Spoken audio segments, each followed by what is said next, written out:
धर्म की रक्षा के लिए अगर हमें हमेशा बोलना पड़ेगा तो हम सोते सोते भी बोलते रहेंगे। You live your life, you marry, you have children, you enjoy your life, but publicly Islam rules. If they refuse, then तो अगर आपको भी इनकी तरह अपने धर्म की रक्षा करने और अपने धर्म के टीचिंग्स को सबके सामने रखने में इंटरेस्ट है तो आपको कुछ स्टेप्स फॉलो करने होंगे। वैसे तो बहुत कुछ है करने के लिए, पर मैं आपको 3 स्टेप्स बताता हूँ। पहला स्टेप, कोई अगर आपके धर्म के ऊपर सवाल उठाए या फिर आपके धार्मिक किताबों ग्रंथों के ऊपर सवाल उठाए तो उनका जवाब नहीं देना है, बल्कि उनके ही धर्म पर उंगली उठा दो कि तुम्हारे में तो ये होता है, तुम्हारे में तो वो होता है। और इसमें भी ज्यादा सोच समझ के बोलने की जरूरत नहीं है, फालतू में टाइम वेस्ट होगा। बड़े बड़े अजगर हमें डंक मारेंगे, हमें गेहूं, हमें जो है बिच्छू काटेंगे, सांप हमारी गर्दन में लौट जाएगा, गरम गरम कढ़ाई के तेल में हमें पकौड़ों की तरह तला जाएगा। फियर साइकोसिस कहते हैं इसको फियर साइकोसिस कहते हैं। आपने बयान की है, क्या ये सिर्फ इस्लाम में है? हिंदू धर्म में क्या है? दोबारा बोलिए। स्वर्ग का तस्वुर क्या है? आप बताइए कि स्वर्ग का तस्वुर मैं इस पे जवाब देना चाहूंगी। दूसरा स्टेप, अगर कोई ऐसा काम कर रहा है जो कि आपके मुताबिक आपके धर्म में करना जुर्म माना जाता है तो उसे सजा दो और उसे सजा देकर एक मिसाल बनाओ ताकि बाकी सब लोग आपसे डर कर रहे हैं। In Maharashtra's Nashik district, a disturbing incident unfolded on an express train near Igatpuri. An elderly man, Haji Ashraf Ali Sayyid Hussain, from Jalgaon district was travelling to Kalyan to meet his daughter and was reportedly attacked by his fellow passengers. तीसरा और सबसे important step, अपने धर्म के लोगों को हमेशा ये जताते रहो कि बाकी धर्म के लोग उनके खिलाफ साजिश कर रहे हैं, वो उन पर कब्जा करना चाहते हैं, वो उनसे सब कुछ छीन लेंगे। और पहले जब उनकी सरकार थी उन्होंने कहा था कि देश की संपत्ति पर पहला अधिकार मुसलमानों का है। इसका मतलब ये संपत्ति इकट्ठी करके किसको बांटेंगे? जिनके ज्यादा बच्चे हैं उनको बांटेंगे। और फिर उनसे कहो कि अगर अपने धर्म को बचाने के लिए हथियार भी उठाना पड़े तो उठाओ, किसी की जान भी लेना पड़े तो लो, क्योंकि धर्म की रक्षा हमें ही करनी है। हम 25 कौड़ है ना, तुम 100 कौड़ है ना, ठीक है, तुम तो हमारे से इतने ज्यादा है, 15 मिनट के लिए पुलिस को हटा लो, बता देंगे किसमें हिम्मत है, कौन का हर है। अगर ये स्टेप्स आप फॉलो करते हैं तो मैं गारंटी देता हूँ कि आपके धर्म को कभी खतरा नहीं होगा।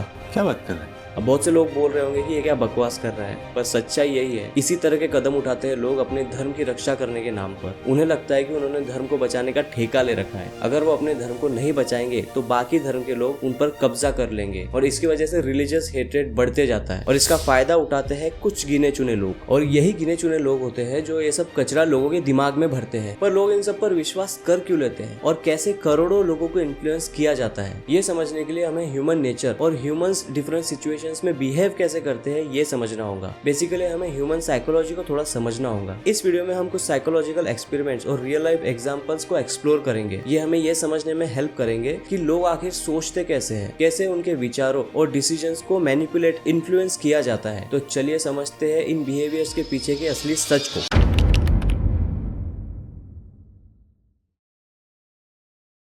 1961 में स्टैनली मिलग्राम ने मिलग्राम्स ओबीडियंस एक्सपेरिमेंट कंडक्ट किया था। इसका एम ये समझना था कि क्या लोग एक ऐसे व्यक्ति जिसके पास पावर हो या फिर जिन्हें लोग खुद से ज्यादा इंटेलिजेंट समझते हो, यानी कि एक अथॉरिटेटिव फिगर के प्रेशर में अपनी नैतिकता के खिलाफ जाकर कोई एक्शन लेते हैं। ये एक्सपेरिमेंट नाजी सोल्जर्स के बिहेवियर को एनालाइज करने के लिए किया गया था। इस एक्सपेरिमेंट में 40 मेल पार्टिसिपेंट्स ने हिस्सा लिया था और उनसे कहा गया था कि वो एक मेमोरी टेस्ट में पार्ट ले रहे हैं। ये एक्सपेरिमेंट हो रहा था एक एक्सपेरिमेंटर के निगरानी में, जो कि एक लैब कोट पहने हुआ साइंटिस्ट था, यानी कि ही एक पावरफुल इंटेलिजेंट फिगर, एक अथॉरिटेटिव फिगर। पार्टिसिपेंट्स को 2 रोल दिए गए, एक टीचर का और एक स्टूडेंट का, लेकिन असलियत में ये रोल डिसाइड करने का प्रोसेस स्क्रिप्टेड था। हमेशा पार्टिसिपेंट्स को टीचर का रोल दिया जाता और जो स्टूडेंट का रोल है वो एक एक्टर निभाता जिसे ऑलरेडी असली एक्सपेरिमेंट के बारे में पता होता। पार्टिसिपेंट्स जो कि टीचर बने हैं उन्हें एक माइल्ड शॉक दिया जाता, यह एहसास करवाने के लिए कि स्टूडेंट को शॉक देने पर कैसा लगेगा। टीचर का काम था स्टूडेंट को क्वेश्चंस पूछना और स्टूडेंट का काम था आंसर देना,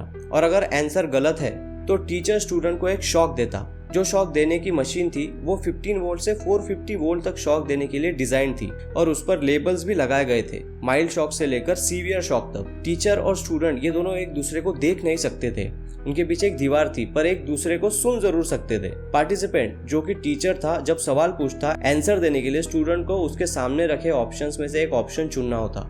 अगर वो गलत हुआ तो टीचर उसे शॉक देता जो कि ऑब्वियसली नकली शॉक था, पर स्टूडेंट के पास एक टेप रिकॉर्डर था जिसमें से कभी चिल्लाने की आवाज आती, कभी रुकने को कहा जाता। मतलब ऐसा बताया जाता है कि स्टूडेंट को शॉक से तकलीफ हो रही है और ये आवाज टीचर कितना शॉक दे रहा है उसके मुताबिक बजाई जाती। पर अगर ये सब देखकर टीचर शॉक देने में झिझकता तो एक्सपेरिमेंटर टीचर को पहले तो शांति से बोलता, प्लीज कंटिन्यू। पर फिर भी अगर टीचर नहीं माना तो धीरे धीरे उस पर प्रेशर बढ़ाता जाता। वो कहता, the experiment requires you to continue, फिर it is absolutely essential that you continue, और लास्ट में you have no other choice and you must go on. Experiment तभी रुकता जब एक तो एक्सपेरिमेंटर ने टीचर को चारों ऑर्डर्स दे दिए हो, या तो फिर टीचर ने स्टूडेंट को मैक्सिमम शॉक जो कि 450 वोल्ट है वो 3 बार दिया हो। क्या लगता है आपको कितने % लोगों ने मैक्सिमम शॉक दिया होगा? 100% लोगों ने कम से कम 300 वोल्ट तक शॉक दिया और नियरली 65% लोगों ने मैक्सिमम शॉक जो कि 450 वोल्ट है वो दिया। और इतना शॉक काफी होता है एक इंसान को मारने के लिए। इस एक्सपेरिमेंट ने हमें ये दिखाया कि लोग एक पावरफुल व्यक्ति के सामने अपने पर्सनल एथिक्स और नैतिकता को भूल जाते हैं। यहाँ पर रिस्पॉन्सिबिलिटीज का ट्रांसफर हुआ। पार्टिसिपेंट्स को लगा कि अगर कुछ गलत हो रहा है तो उसकी जिम्मेदारी उस एक्सपेरिमेंटर लैब कोट वाले साइंटिस्ट की है, ना कि उनकी। मैंने आपको इस एक्सपेरिमेंट के बारे में इसलिए बताया क्योंकि कई लोग हमारे समाज में ये एक्सपेरिमेंटर लैब कोट वाले साइंटिस्ट की तरह हम पर प्रेशर डालते हैं इनडायरेक्टली अपनी बातों से। और ये लोग रिलीजियस लीडर्स, पॉलिटिकल लीडर्स हो सकते हैं, एम्प्लॉयर्स भी हो सकते हैं जिनके यहाँ आप नौकरी कर रहे हो, और भले ही आपको उनकी बातें बहुत बार गलत लगे, पर क्योंकि वो एक पोस्ट पर है, उनके पास पावर है, आप वैसा ही करते हो जैसा वो कहते हैं। My request is that our youngsters must say, this is my country. I want to work 70 hours a week. आपने 2008 मुंबई टेरर अटैक के मास्टरमाइंड अजमल कसाब का नाम तो सुना ही होगा। कसाब और उसके जैसे कई टेररिस्ट को एक पावरफुल अथॉरिटी, उनके ट्रेनर्स और लीडर्स ने ये विश्वास दिलाया था कि जो वो कर रहे हैं वो उनके धर्म के हिसाब से सही है, उन्हें जन्नत नसीब होगी। उन्होंने अपने फॉलोअर्स का ब्रेन वॉश किया, उन्हें लॉयल्टी और सैक्रिफाइस के नाम पर वायलेंस तक ले आए। कसाब और उसके साथी बिना कुछ सोचे समझे एक अथॉरिटेटिव फिगर के ऑर्डर्स मानने लगे, चाहे वो गलत और जानलेवा ही क्यों ना हो। कसाब और उसके जैसे कई टेररिस्ट का बिहेवियर एक एग्जाम्पल है कि कैसे एक पावरफुल लीडर अपने अथॉरिटी का यूज करके लोगों को इस तरह मैनिपुलेट करते हैं कि उन्हें लगता है कि वो जो कदम उठा रहे हैं वो उनके मर्जी से उठा रहे हैं। उनका ब्रेन वॉश इस लेवल तक होता है कि वो अपने मॉरल्स, एथिक्स को भूलकर अथॉरिटी के फैसले को खुद का फैसला समझते हैं, चाहे वो कितना ही गलत और जानलेवा क्यों ना हो। अस वर्सेस देम मेंटालिटी ये एक साइकोलॉजिकल टेंडेंसी है जिसमें हम लोग अपने आप को ग्रुप्स में डिवाइड कर लेते हैं। अस ग्रुप में वो लोग आते हैं जो हमारे जैसे होते हैं, सिमिलर इंटरेस्ट, कल्चर, रिलीजन या रेस वाले। देम ग्रुप में वो लोग जो इन चीजों में हमसे अलग होते हैं। ये सोच इंसानों के इवोल्यूशन के साथ मजबूती से बच चुकी है। हम सेकेंड्स में लोगों को अस वर्सेस देम ग्रुप में डिवाइड कर देते हैं। जैसे कि अगर हम इंडिया वर्सेस ऑस्ट्रेलिया की क्रिकेट मैच देखने गए हो तो अगर किसी ने वहां पर इंडिया की टीम की जर्सी पहनी हो तो उसे हम अस ग्रुप में कंसिडर करते हैं, और अगर किसी ने ऑस्ट्रेलिया की टीम की जर्सी पहनी हो तो उसे हम दूसरे ग्रुप में, देम ग्रुप में कंसीडर करते हैं। हेनरी ताजफेल ने 1960s में एक एक्सपेरिमेंट कंडक्ट किया था, द मिनिमल ग्रुप पैराडाइम। ये एक्सपेरिमेंट एक सिंपल पर पावरफुल कंसेप्ट को टेस्ट करता है कि कैसे सिर्फ ग्रुप में बांटने भर से लोग अपने ग्रुप के लोगों को फेवर करते हैं और दूसरे ग्रुप के अगेंस्ट हो जाते हैं, चाहे ग्रुप डिवीजन का कोई लॉजिकल बेसिस भी ना हो। इस एक्सपेरिमेंट में ताजफेल ने 64 स्कूल बॉयज को साइकोलॉजी लैब में बुलाया। ये सब एक दूसरे को ऑलरेडी जानते थे, लेकिन ताजफेल ने इनको रैंडमली ग्रुप्स में डिवाइड किया। ग्रुप्स का बेसिस, बच्चों को एक स्क्रीन पर नंबर ऑफ डॉट्स दिखाए गए। उनसे पूछा गया कि आपको क्या लगता है कितने डॉट्स थे स्क्रीन पर, कौन ज्यादा एक्यूरेट है और कौन अंडर एस्टिमेट या ओवर एस्टिमेट करता है। और फिर उन्हें 2 ग्रुप्स में बांटा गया और उन्हें बताया गया कि ग्रुप्स को अंडर एस्टिमेशन और ओवर एस्टिमेशन के बेसिस पर डिवाइड किया गया है। लेकिन ये एक फर्जी सेटअप था। ग्रुप्स को डिवाइड करना सिर्फ एक एक्सक्यूज था। रियलिटी में बॉयज को बस रैंडमली ओवर एस्टिमेटर्स और अंडर एस्टिमेटर्स का लेबल दिया गया, मतलब ग्रुप्स बनाने का कोई रियल मीनिंग नहीं था। फिर बच्चों को एक टास्क दिया गया, रिवॉर्ड अलोकेशन टास्क। उन्हें रिपीटेडली ऑप्शंस दिए गए जिसमें उनके पास चॉइस थी, अपने ग्रुप के मेंबर्स को ज्यादा पॉइंट्स दे या दूसरे ग्रुप के मेंबर्स को, और उन मेंबर्स की आइडेंटिटी तक बताई नहीं गई थी। और गेस कीजिए इसका रिजल्ट क्या होगा। मेजॉरिटी बच्चों ने अपने ग्रुप्स को ज्यादा पॉइंट दिए। ये बायस सिर्फ एक ग्रुप लेवल होने भर से ही आ गया था, बिना किसी रियल कंपटीशन के। मतलब ये कि इंसान सिर्फ अस वर्सेस देम सोच के चलते हुए अपने ग्रुप को सुपीरियर समझने लगते हैं, भले ये समझने का कोई रियल रीजन ना हो। और इस मेंटालिटी का सबसे इंपॉर्टेंट पहलू क्या है? अपने ग्रुप के साथ loyalty. As important, the substance of the arguments, the policies, that is important. But at the end of the day, the most important element in terms of being a part of a tribe is loyalty. और इस loyalty को बनाए रखने के लिए लोग कभी कभी एक्सट्रीम बिहेवियर्स तक को अपना लेते हैं और उसका सपोर्ट करने लगते हैं। यही अस वर्सेस दे मेंटालिटी का फायदा उठाते हैं पॉलिटिशियंस। वो लोगों के बीच रिलीजन के बेसिस पर दरार डालते हैं ताकि वो अपना एक ग्रुप वोट बैंक बना सके। उनका एम होता है कि लोग अपने ही ग्रुप के नेता को वोट दे, क्योंकि अगर तुम मुस्लिम हो तो तुम्हें मुस्लिम नेता को ही वोट देना चाहिए, वरना तुम अपने ग्रुप से लॉयल नहीं हो। इसी सोच के चलते हम कभी हिंदू, मुस्लिम, सिख, ईसाई और कितने ही अलग अलग ग्रुप्स में डिवाइड हो जाते हैं।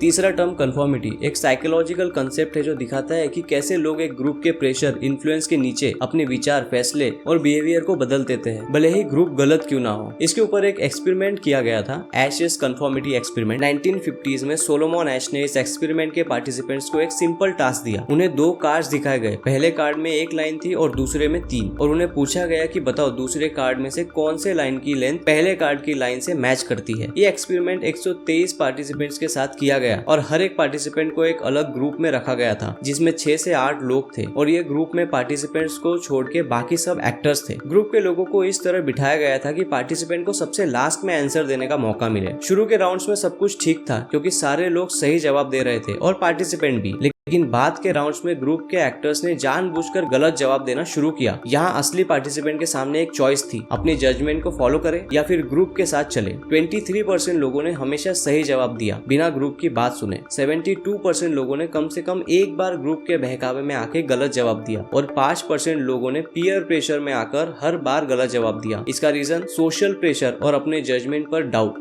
लोगों ने सोचा कि अगर उन्होंने गलत जवाब दिया इसका मतलब हुआ कि वो उनके ग्रुप के खिलाफ जा रहे हैं। वही बात फिर आ जाती है यहाँ, अगर आप एक ग्रुप में हो तो सबसे इम्पोर्टेंट रूल होता है कि अपने ग्रुप से लॉयल रहो। इसका सबसे बड़ा एग्जांपल है मॉब लिंचिंग, जहाँ लोग अपने इथिक्स, मॉरल सब कुछ भूलकर कानून तक को हाथ में ले लेते हैं। 2015 Dadri lynching case. Uneasy calm prevails in Dadri in Uttar Pradesh after a man was beaten to death and his son injured by a mob following a rumor that his family was involved in cow slaughter. 2020 Palghar lynching case. Palghar Sadhu lynching matter.